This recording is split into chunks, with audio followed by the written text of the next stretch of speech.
The parallel fates of Buddhism and Christianity in China, advance and retreat under the core of secular imperial power. Part E, Indigenization start, Khmer Way, and the Buddhist translation movement's secular turn.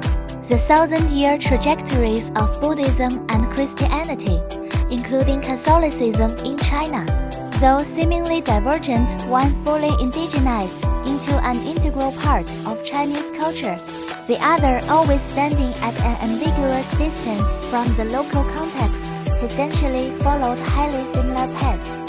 Both face the unyielding core of China's imperial supremacy in politics and secularism as the cultural foundation, experiencing surges of spread and integration, interspersed with retreats of suppression and rejection. Filtered and reshaped in repeated tug-of-wars, neither ever shook China's core social order.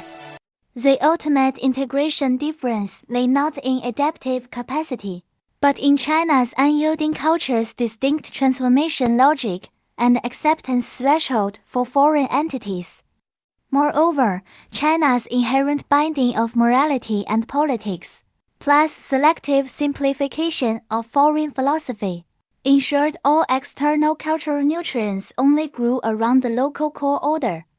The Buddhist translation movement from the northern and southern dynasties to the Sui and Tang dynasties was a pinnacle of Chinese civilization's proactive absorption of foreign culture, and Qinghai Wan stood as its iconic pioneer.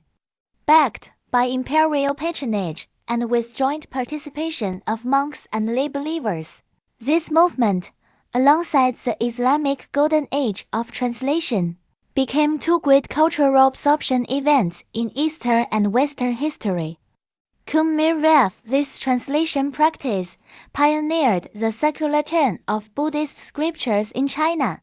The early Ge Buddhism explained Buddhist doctrines by borrowing Taoist concepts, equating Nirvana with Wu Wei and Buddha with the Tao, completing initial propagation by clinging to local secular culture. This path strikingly mirrored that of early Christian missionaries like Matteo Ricci and Johann Adam Shaw von Bell, who expounded religious teachings through Confucian and Taoist discourses and gained access to Chinese society via secular skills such as astronomy and calendar making. Both sides understood that in China, any foreign culture seeking a foothold must first let go of its purity and engage in dialogue with local secular cognition, the only key to entering the Chinese cultural context. Part 2. Translation Wisdom, Xuanzang's Literalism and Logic of Localized Communication.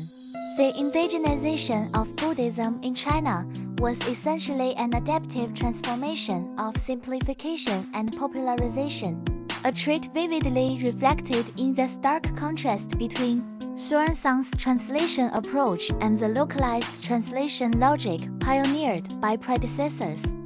Adhering to a rigorous fundamentalist literalism, Xuanzang strove to precisely reproduce original Sanskrit meanings and terminologies during his translation of Yogacara scriptures, achieving unparalleled academic heights in Buddhist translation.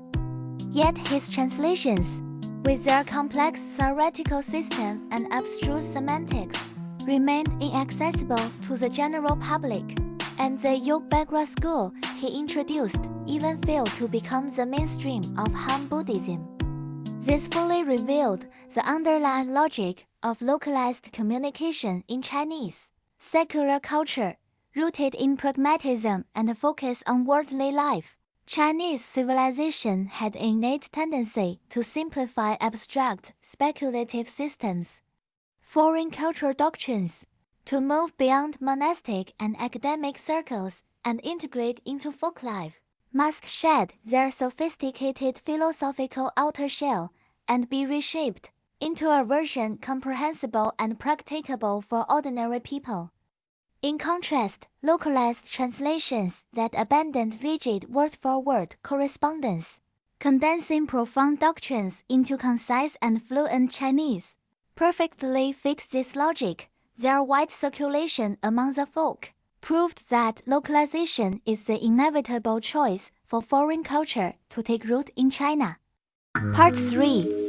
Clashes and Suppression. Shor Van Bail and the Imperial Ban on Foreign Religions. The Buddhist persecutions under the 3 emperors and 1 emperor in Chinese history, much like the Kangxi Emperor's ban on Christianity and the Boxer Rebellion's anti-foreign movements, stemmed from the same core conflict when a foreign religion's development touched the fundamental boundary of imperial supremacy and disrupted the balance of China's secular society. A retreat of suppression was inevitable. Shor Van Bail's experience was a typical epitome of this conflict in the Christian context. The Shangxi and early Kangxi emperors highly valued Shor Van Bail for his outstanding skills in astronomy and calendar making, which served imperial governance, making Christianity gain a brief space for development in the early Qing dynasty. However, the harmony was broken by the Vatican's arbitrary interference in Chinese believers, Confucian rituals of ancestor worship and reverence for Confucius. This act directly transgressed the bottom line that imperial power governs all lands under heaven, and no foreign force has the right to meddle in local ethics and customs. The Kangxi Emperor's eventual edict banning Christianity marked the official retreat of Christianity in China. The same logic applied to Buddhist persecutions. On the surface, they were triggered by monastic land occupation and tax evasion, but at their core, they reflected imperial vigilance against the growing religious authority of the Sangha, which challenged the absolute supremacy of imperial power.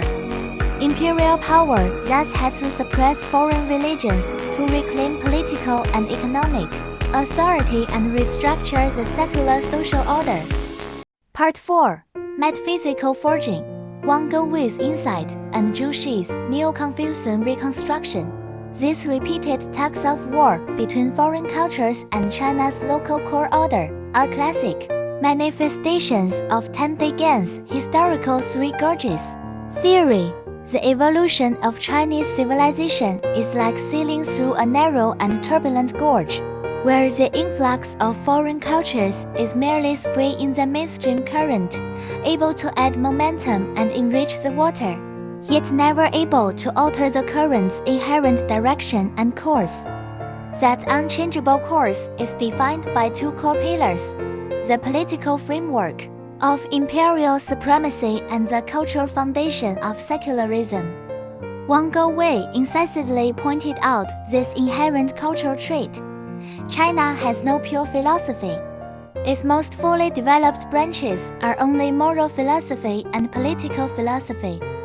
As for the metaphysics, from the Zhou, Qing to the northern and southern Song dynasties, it merely sought to consolidate the foundation of moral philosophy, with no inherent interest in metaphysics itself. Zhu Shi's reconstruction of Neo-Confucianism became the ultimate embodiment of this trait, a clever forging of imperial power's legitimacy through metaphysical frameworks absorbed from Buddhism. Rejecting Buddhism's otherworldly moral system that was independent of secular politics, Zhu Shi borrowed Buddhist metaphysical speculation and elevated China's indigenous ethical and political norms, the 3 cardinal guides and 5 constant virtues, and the political philosophy of the North Star abides in this place, and all other stars bow in homage to the height of cosmic ontology of upholding the heavenly principle and extinguishing human desires. This transformed the legitimacy of secular imperial power from the mandate of heaven to the mandate of principle, endowing imperial politics with an unshakable philosophical basis. It was not a simple absorption of foreign culture, but a strategic use of foreign philosophical nutrients to strengthen China's core political and cultural order. Part 5. Integration versus Alienation. Arthur Smith. Stewart and Christianity's Indigenization Dilemma. Zhu Shi's Neo-Confucian reconstruction realized the selective fusion of Buddhist culture into Chinese civilization. It absorbed Chan Buddhism's mind-nature theory and Yogpakra's speculative system, rooted in Mencius' thought of fully developing one's heart-mind, understanding one's nature, and knowing heaven, and elevated Confucian ethical teachings to a philosophy of mind-nature and cosmic ontology, completing Confucianism's philosophical upgrading. Pang Yu and Zhu Shi opposed Buddhism not to reject its cultural nutrients, but against the conflict between its otherworldliness and China's secular core. Eventually, Buddhist essence merged into local culture. Its so-called decline after the Tang and Song dynasties was indigenization-based dissolution.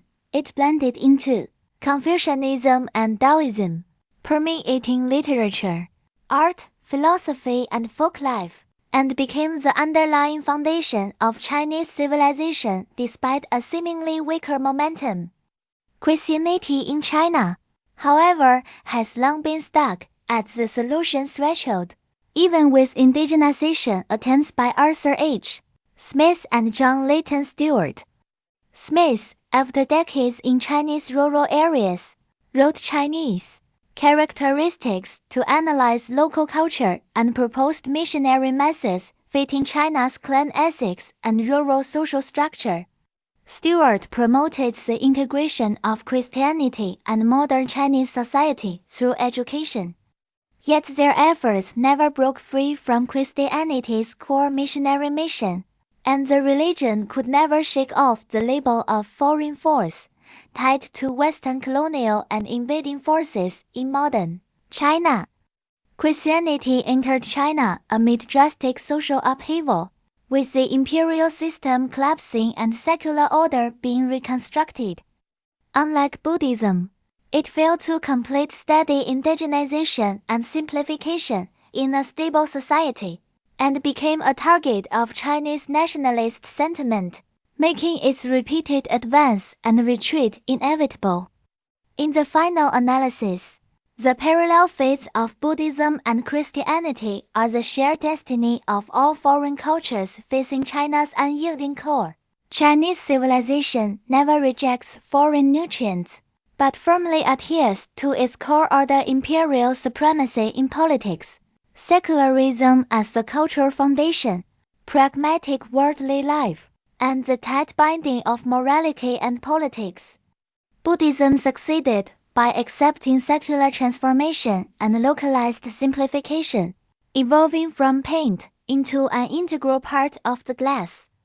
Christianity's predicament lies in its failure to achieve such thorough dissolution, remaining merely paint attached to the glass. No matter how many times it is applied, it can never escape peeling off. This is the core code of Chinese civilization's unbroken continuity for thousands of years, anchored in a firm secular core and imperial framework.